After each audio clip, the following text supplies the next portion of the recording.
comento. El objetivo de hoy corresponde a comprender la conjugación pronoun plus verb, o sea, pronombre más verbo, para mostrar preferencias en tercera persona, ¿ya? Entonces, básicamente, para explicarle, nos vamos a centrar primero en los pronouns, que son los pronombres, ¿ya? Acá hice una tabla en la cual está dividido de esta forma. Primero está la persona, el hablante en este caso, ¿ya? ¿Por qué el hablante? Porque vamos a hablar de frases, de oraciones. Cuando uno habla de una situación, por ejemplo, ahí la persona que habla o el emisor del mensaje es el hablante, ¿cierto? Entonces acá, donde dice person o persona, lo vamos a definir como el hablante, o quien habla en este caso, o quienes hablan, ¿cierto? Meaning significa, valga la redundancia, significado. Entonces este apartado es para el significado de esto, de persona. O sea, primera persona, ¿qué significa primera persona? Y después, en estas columnas, tenemos pronouns. Lo que está acá, ¿ya? Pronombres. Si es que los pronombres están en singular o en plural, ¿ya? Bueno, para explicarles y partir con esta sesión, el pronombre básicamente es, en una oración, es la persona que habla, ¿ya? La persona que comenta o quien hace una acción, ¿ok? Por ejemplo, en una oración como Pablo, en este caso, Pablo está enseñando inglés, ¿cierto? O profesor Pablo está enseñando inglés. ¿Quién en este caso es el hablante? Yo mismo, ¿cierto? Profesor Pablo. Y estoy hablando de profesor Pablo, o sea, yo hablando de mí mismo. Eso se llama primera persona, o primer, digamos, hablante o el emisor, ¿ya?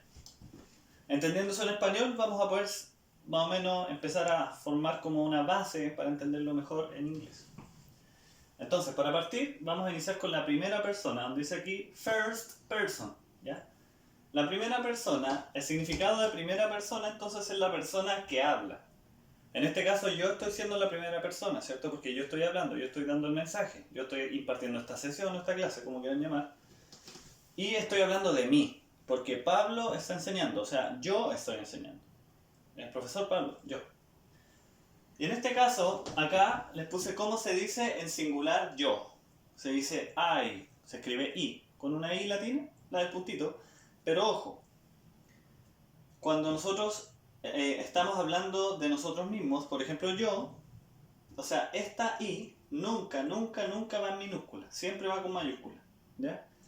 Ese es un consejo para que nunca lo olviden. Cuando estamos hablando en primera persona y la persona soy yo, en este caso en una oración, siempre con I mayúscula. No es lo mismo con esta, salvo que obviamente empiece en una oración, porque ustedes saben que en español y también en inglés, en español es una regla que cuando uno empieza a escribir siempre empieza con mayúscula, ¿cierto? En inglés es lo mismo, también es regla para el inglés.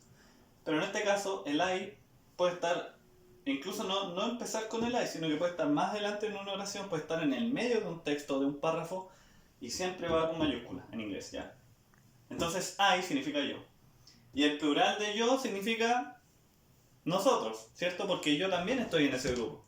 Estoy hablando de un montón. Por ejemplo, en este caso, la persona que está grabando y yo, ¿cierto? Nosotros. Estoy hablando de nosotros. Nosotros estamos haciendo esta clase, ¿cierto? Nosotros hacemos posible que ustedes vean el video y que aprendan, ¿cierto? Ya. Entonces, we, nosotros, I, yo, solo. Plural, o sea, singular significa uno solo, ¿cierto? Plural, dos o más personas, en este caso. Pasemos a la segunda persona, second person. Second person es la o las persona que escucha. O sea, puede ser la persona que escucha o las personas que escuchan. En este caso, you. You. Y you. Se repite, ¿cierto? Es lo mismo, dicen ustedes. O sea, ¿cuál es la diferencia? Hay una diferencia. En que el you nos sirve para singular, que singular significa uno puro. O sea, estoy diciendo tú. You significa tú. Y you en plural significa ustedes. ¿Ya? Esa es la diferencia. Recuerden, singular, uno puro, plural, más. Aquí cambia. I es uno puro, pero yo. Y plural sería we, nosotros. Que también entra el yo ahí porque somos más personas, pero yo también estoy en ese grupo, por eso nosotros. ¿Ya? Tercera persona. Third person, dice, es la persona de la que se habla, ¿ya? Para que entiendan mejor este concepto, es como que yo estuviera conversando a lo mejor con ustedes en un recreo y estamos hablando de profesor Carlos, por ejemplo, ¿ya? Y en una conversación normal del día a día yo les digo, el profesor Carlos va a hacer una prueba, ¿ya? Ahí yo estoy hablando en tercera persona, porque estoy hablando del profesor que no está ahí, no está presente en el momento, está en otro lado, en otro lugar. Yo estoy hablando de esa persona, ¿cierto?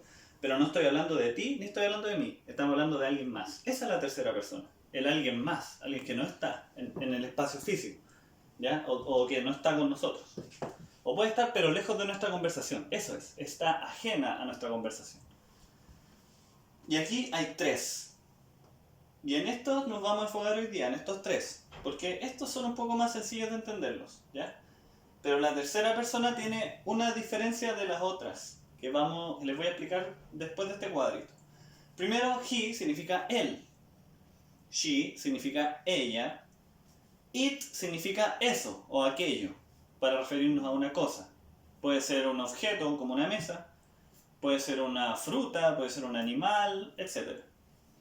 Y el plural sería they. Y esto aplica para ellos, ellas, o aquellos, o esos. They significa entonces ellos, en grupal. Hablando de un grupo lo que es lo mismo que le explicaba. Podemos estar hablando de los profesores, ¿cierto? Pero no estoy hablando de ti ni de mí, estamos hablando de los profesores. Ellos serían la tercera persona. La segunda persona eres tú y la primera persona soy yo.